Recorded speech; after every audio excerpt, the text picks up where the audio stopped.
what I will say is culture is king. Hmm. And culture is it forms out of a couple of elements: vision, mission, and purpose being one Yep. of them. And the Yep. vision is what you discover at the intersection point of your three things. Everybody in my company knows our vision, mission, and purpose, Yep. which is to empower accountants to transform small business through education, coaching, resources, and professional communities. Right. So, and they buy into that. I hire into that. I cast Right. to that vision before I bring somebody onto the team.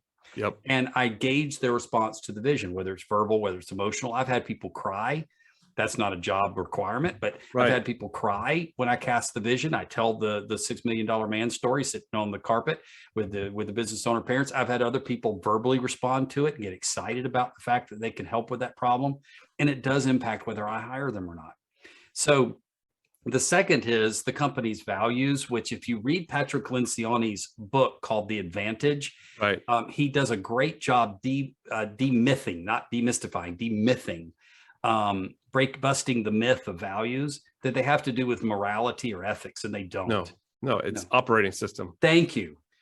Thank you. You get that. So of course you get that. So the values are the descriptive behaviors of how my company operates or how I want my company to operate. Those are the core kinds.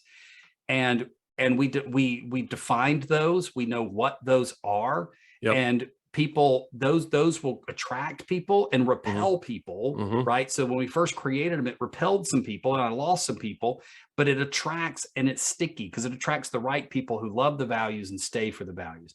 So if you will develop a vision, mission, and purpose, and you'll develop values, I've got a third piece that will keep people around and make you attractive. And that's the model called servant leadership.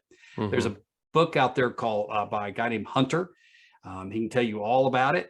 But servant leadership does not mean that you're a humble person. It definitely does not mean that you turn the org chart upside down as a gesture of goodwill or virtue signaling. What it means is that you delegate outcomes and authority. You don't just delegate tasks. Right. When you delegate outcomes and authority, you flip the paradigm.